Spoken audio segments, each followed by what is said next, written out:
Hello बच्चों, let's read the question. The question says that the freezing point of a 4% aqueous solutions of A is equals to the freezing point of 10% aqueous solution of B. If the molecular mass of A is 60 and then the molecular mass of B will be. क्या बोला गया आपके पास freezing point क्या है solution का aqua solution का किसका ए और बी का इक्वल है यानी freezing point of this A is equals to freezing point of B. So अगर मैं फ्रीजिंग पॉइंट की बात करूं तो इसको मैं यूज कर सकता हूं डिप्रेशन इन फ्रीजिंग पॉइंट से। डिप्रेशन इन फ्रीजिंग पॉइंट क्या होता है पहले हम ये डिफाइन कर लेते हैं डिप्रेशन इन फ्रीजिंग पॉइंट। जैसे अगर मैं बात करूं वाटर का तो वाटर का फ्रीजिंग पॉइंट क्या होता है 0 डिग्री सेल्सियस। ये वाटर का फ्रीजिंग पॉइंट है। अब इस वाटर में अगर कुछ भी सॉल्ट मिला दिया, ठीक है, ये वाटर का फ्रीजिंग पॉइंट है प्योर वाटर का। तो कोई भी सॉल्ट मिला दिया तो सॉल्ट मिलाने से खास करके नॉन वोलेटाइल सॉल्ट तो उसकी फ्रीजिंग पॉइंट डिक्रीज हो जाती है जिसे कहते हैं डिप्रेशन इन फ्रीजिंग पॉइंट। जिसके लिए फॉर्मूला क्या लिखा जाता है delta T F is equals to molality into K F.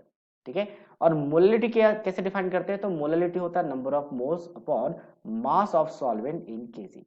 और नंबर ऑफ मोल्स कैसे लिखा जाता है तो ये लिखा जाता है आपका मास इन ग्राम, दैट इज मास ऑफ किसका, यहाँ पे हम लिखते हैं सॉल्यूट का mass divided by molar mass of the solute. और यहाँ पे मास किसका आपका सॉल्वेंट का ये केजी में होना चाहिए। अच्छा अगर मैं इसको भी ग्राम में ले लूं तो 1000 से मल्टीप्लाई करना पड़ता है, ये कंडीशन है। तो अब यहाँ से हम ये दोनों वैल्यू रख लेते हैं। अब यहाँ पे डेल्टा टी एफ क्या होगा तो यहाँ से डेल्टा टी एफ होता है T naught F minus of T F is equals to M K F. अब के एफ क्या होता है आपके पास कांस्टेंट होता है एलिवेशन सॉरी डिप्रेशन कांस्टेंट कहते हैं। तो ये तो के एफ किसके लिए डिफाइन करते हैं वाटर के लिए सॉल्वेंट के लिए। तो दोनों जगह एक्वा सॉल्यूशन है तो के एफ दोनों जगह सेम रहेगा। हमें टी एफ निकालना है सॉल्यूशन का फ्रीजिंग पॉइंट। तो ये क्या हो जाएगा इसको मैं अगर राइट साइड लेके जाओ इसको लेफ्ट हैंड साइड लेके आओ तो ये बन जाएगा T naught F minus of M K F. और सेल्सियस में रखूंगा तो वैल्यू जीरो है और ये अगर जीरो है तो हम कह सकते हैं कि T F will be equals to minus of M K F क्योंकि यहाँ पे किसका वाटर का फ्रीजिंग पॉइंट होता है।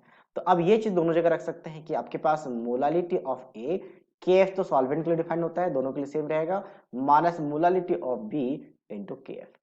तो K F cancel negative negative cancel. अब इसका मास कितना है 4% का मतलब क्या है 4% का मतलब होता है 4 gram of the solute in 100 gram of the solvent. यानी ये कह सकता है यहाँ पे स्टेटमेंट में लिख देता हूँ यहाँ पे 4 ग्राम ऑफ ए, ठीक है 4 ग्राम ऑफ ए इन 100 ग्राम अगर सॉल्यूशन है तो सॉल्वेंट कितना रहेगा 96।